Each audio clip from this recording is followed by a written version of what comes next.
All right, here we go. Sports Bet betting insight today. Pauly and Teddy, Wednesday, October 3rd. Big game breakdown, eclectic mix. We'll hit the play-in game today in the American League. I think Boone's making a mistake. We'll get to that coming up with the A's and the Yankees. NFL, Patriots at home on a Thursday against the Colts. And then we'll get to some of the TV games and college football as well, rapid fire. If we have time, because Teddy wants it, little hockey. And that'll be the play of the day, too, as the NHL is already here underway with 4 games today. I'm at Real Sports Bet on Twitter. He's at Teddy_covers, SBR picks. All the betting news you need to know in less than 20 minutes. This is bad for the books and loose, so I'll explain coming up. Bad bets, rather. Cubs over 7 up to 7.5. That was a play based on the home plate umpire, who had been gold so far as overs. Never had a chance. 2-1 in 13 innings. Cubs took money some spots in Vegas, 125 up to 140. 2 runs in their final 22, 23 innings. They had a tough stretch of 42 games in 43 days. They got tired. They blew a 5-game lead in September. Back-to-back days, the team celebrates on their home field. They collect the jerseys, and the Rockies move on. Well, here's why it's bad for the books. The Cubs are good for business, good for the handle in baseball. They're now out. And although it's pretty good on paper, Brewers-Rockies isn't going to do much. Not a sexy matchup. No, certainly not for Major League Baseball. They would rather have the Cubs extend as long into the postseason as possible. Sportsbook directions would rather have the Cubs extend into the postseason as late as possible. But that's not going to be the case. Obviously, the over money last night, dead wrong. The Cubs money last night, dead wrong. As you mentioned, 40 games, the Cubs were held to a single run or less. That was tied with the Orioles, okay, which speaks volumes about why Chicago will be sitting at home watching the rest of the postseason. And the Rockies, we talked about their resilience. I read that quote twice, talking about how the Rockies, our backs are to the wall. That's when we play our best. Last night's game wasn't pretty. Probably aged you 6 years if you have a wager on either side. But bottom line is, books make out fairly well on the wild card game. They get to keep all the over money. They get to keep all the Cubs money, although there was a fair bit of wise guy support for the Colorado Rockies in that ballgame. Think about what Teddy just said.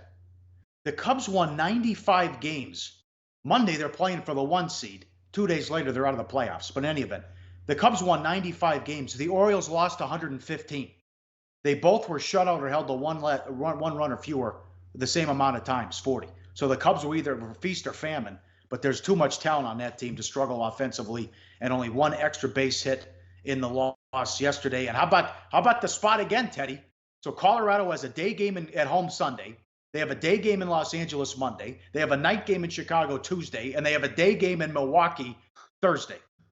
Yeah, and I'm just seeing if we have a number up on that now, and we don't yet. The starting pitchers have not yet been announced, but you would anticipate the betting markets will react to the difficult travel spot for the Colorado Rockies, as well as the exhaustion factor, having played the 13-inning marathon, intense 13-inning marathon last night.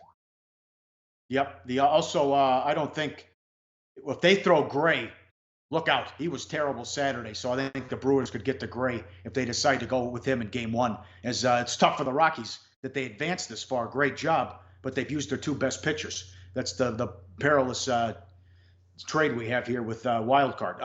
Lakers Nuggets over 226 up to 213, 113, 111. LeBron played 15 minutes. And bad for the books, Miami Charlotte over 214 up to 218.5, 122 to 113. You do an NBA preseason? You know who bets NBA preseason? Only the specialists who focus on NBA preseason. Yeah. You're not going to see public action on these games. You're not even going to see a ton of wise guy action on these games. There are a handful of groups and a handful of bettors who focus on these matchups, and they're the ones who are moving the markets. Last night, they got one right. They got one wrong. Lakers Nuggets over wrong. They moved that total. Miami Charlotte over. They got right. They got that really right with a game that finished with 255 points. Yep, they're right so far betting against the Lakers as well. All right, here we go. American League play-in game. Yankees at home, 5 o'clock Pacific. Severino against Hendricks. It's a bullpen game for the A's. Severino $1.70, 8.5 the total. Number 1, I can't believe Boone is going with Severino. Since the All-Star break, he has an ERA of close to 6. Since July 1st, he has an ERA of close to 6. Last time out against the A's, he was roughed up and horrible. Happ hasn't lost since he was acquired in the trade from Toronto, and he shut down the A's when he pitched against them in Oakland. Last year in the playoffs, the Yankees went 6-0 at home and 1-6 on the road. All the pressure in the world is on the Yankees. Make no mistake about it. While the A's are a great story, and they are red hot, more on that coming up. It's the first time in 30 years the team with the lowest payroll on opening day made the playoffs. 100 wins against 97 wins. But when you go to Game 7 of the ALCS and get rid of your manager, you better not lose the play-in game. So a lot on the line here for the Yankees, and it's a big decision. And I like Melvin over Boone, managerial edge. They're going to be all over Boone if Severino stunk in this game last year and got roughed up and left early against the Twins, but they came back to win. Yeah, roughed up isn't even the word. He only got one out in the wild card game last year. He was pulled in the top of the first after giving up 4 hits and 3 runs. Of course, the Yankees offense stormed back in that ballgame. Early 3-0 deficit ended up being an 8-4 Yankees victory, and they actually went on to the AL Championship Series. Severino's quote for getting the start means a lot. Means he trusts me, believes that I can be good. I can be better. You guys know me. I can struggle and still be better the next start. It is worth noting, all right, there's all these bad numbers for Severino. He was not good after the All-Star break. He's not good against Oakland this year, an ERA over 6 in a pair of starts against them. Blasted when he saw them in September. 5 earned runs and 2 2/3 in that contest.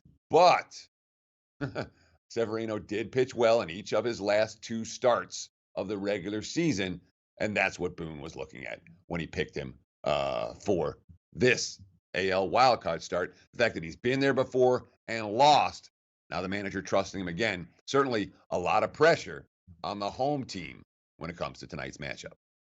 Yep, no doubt about it. And let's get to this. This is great. How about the liability here, futures market on the A's? The only result that can hurt the books. Long shot A's would be a disaster for a lot of properties all over, especially Vegas and the MGM sports books. At the MGM, the A's were as high as 250 to 1 to win the World Series in June. Bettors were all over it. Jay Root, vice president, said there was a slew of $5, $10 tickets, 100 to 1. 250 to 1. There was a $1,000 bet at 250 to 1. There was a $1,000 bet at 125 to 1. Teddy, they were in some spots, they were 100 to 1 to win the American League in June. At William Hill, they were 100 to 1 to win the division. And then they caught fire. They finished the season an incredible 63-29 with an MVP candidate, Chris Davis, who had 48 home runs. They're dangerous, and we'll see how this is going to work now. Hendricks to start, and then all those relievers behind them. 2 great bullpens, and we'll see if the A's can get it done here. And you're paying a tax on the Yankees, I'll tell you that. Well, that's the whole issue with Oakland. That's why they were such, the price on the A's was so high for so long. There are no stars on that team. We talk about Chris Davis, an MVP candidate. Yes, sure. But you ask your average fan, all right, name me 2 A's starters. Can't do it. Name me another A besides Chris Davis. Matt Chapman. He leads the A's in batting average and runs. He's got 24 bombs. He's playing great third base.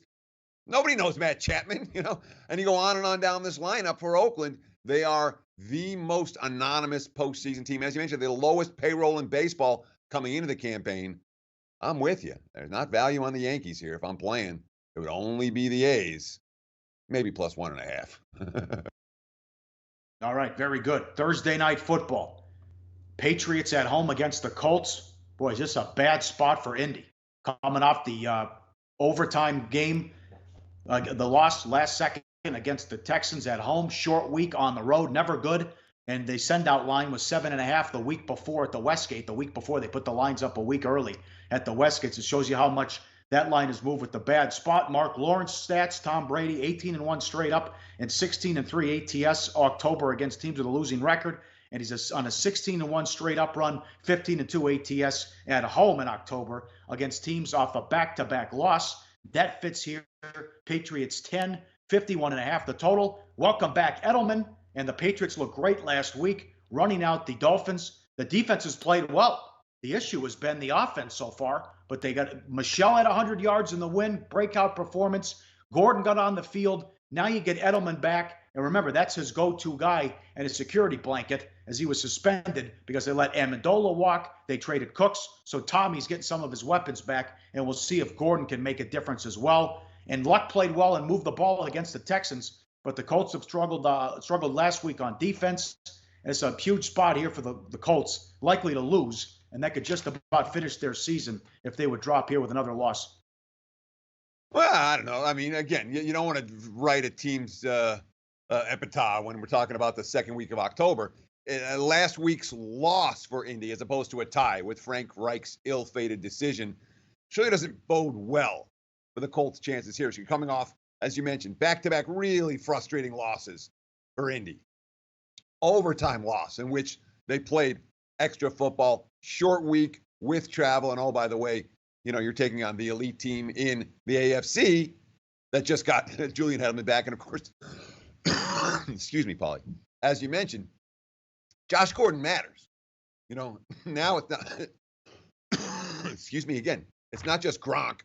It's Gronk and Edelman and Josh Gordon. You stretch the field, and Brady has his bevy of weapons to go along with, as you mentioned, a solid running game from last week. That's a problem for Indy. My first gut reaction is too many points. New England's not ready to lay this. Nah, I don't know if I buy it. And then you start looking at the Colts a little bit, and you're like, yeah, well, maybe New England is ready to lay this. We've seen the road team struggle in these Thursday night games. That is not unusual. That's not new to 2018. Certainly, Belichick over a rookie head coach for Thursday night prep is something that's worth something. Secondly, Indy is all banged up. Have you seen Darius Leonard, the kid out of South Carolina State? He's been the best rookie defender in the NFL so far this season. He leads the whole league in tackles. He's been an absolute monster. And he's a big reason why Indy's defense has looked better at times this season than it did last year, is Darius Leonard. He hasn't been able to practice. There's a list like this long of Colts that weren't able to practice on Monday or Tuesday. In fact, Frank Reich canceled practice. All they've done is walkthroughs the last 2 days. Today they're going to travel. So if Indy, when it comes to game planning for New England on a short week with injury problems, I'm not convinced the Colts are going to be fully prepared for this one. And that's, Belichick and Brady, you would expect New England to be ready even on a Thursday night. All right. They lose, stick a fork in them. They'll be 1-4 in a tough division, looking up at Tennessee and Jacksonville. Friday night, 4 o'clock Pacific, ESPN. Georgia Tech hits the road to take on Louisville. Tech 4.5, 57.5 the total. Last year, they were number 3. Louisville was number 3 in the nation in offense. Going into last week's game, they were 119, and they should have won that game. Petrino, third grade math. You're deep in Florida State territory, up 3. Run the ball, make them take their timeouts. They're going to have to go the length of the field, much like the Oregon-Stanford game. Petrino blew it. They drop back the pass, intercepted. Florida State goes down the field, and they win by 4. Tech's been a disappointment so far. What say you on this one? Yeah, I mean, Tech's been a major disappointment, but there's certainly one thing that works in Georgia Tech's favor in this ballgame. First ever meeting between these two teams. Went back and looked. The last time Louisville faced an option team was like 10 years ago. The last time Petrino faced an option team, I think there was one year where he played Army and Navy. But that was at a previous stop. I'll just put it that way. So when you have two programs meeting for the first time and one plays a spread and one plays an option, guess what? Georgia Tech's seen spread offenses. All right. Louisville has not seen option offenses. So right off the bat, advantage Georgia Tech. You talk about the mistakes that Louisville made. And look, Louisville's really trying to simplify it. Juwan Pass has struggled for extended stretches this season. The backup, Malik Cunningham's coming off the bench. Whoever's coming on the bench is giving him a spark at times. That hasn't happened the last couple of weeks. And obviously, this is an offense that is still very much a work in progress. The offensive line was okay against Florida State. Pass held the ball under pressure a lot. He did take a bunch of sacks in that contest. He lost 50 yards on sacks in that ballgame. I don't know if Georgia Tech can bring that to the table. And boy, you're watching the clip here. You're going to see a smiling, celebrating Paul Johnson. Put that picture up there because we haven't seen any of that this year. Georgia Tech still looking for their first win over a Power 5 conference foe this season. And, Taquan Marshall is certainly someone who has a lot of talent. And he's a scary weapon at the QB position with his arm and with his legs. But around him. I mean, the attendance is declining at Georgia Tech. It just hasn't been a real good season. Here's a quote from Marshall, by the way. Everybody knows what this game means. I just told the guys, everybody's always talking about a big primetime game. You got one Friday night, the only game that'll probably be on, 7 o'clock. They're wearing all black, so their stadium will be jumping. That's what you play college football for. It'll be rocking, so everybody will be ready to play. I don't disagree with that. I mean, Louisville covered the spread last week in defeat. I don't expect them to win this game either. I think it's a tough matchup against the Yellow Jackets. Yep. Well, the quote's wrong. It's not the only game on. I'll be watching this game. 6 o'clock Pacific, ESPN2. This is a good game. BYU at home against Utah State. Utah State money early. BYU is laying 2.5 and 55 the total. Utah State is 4-0 against the spread this year and 4-0 to the over, led by Jordan Love, their stud quarterback.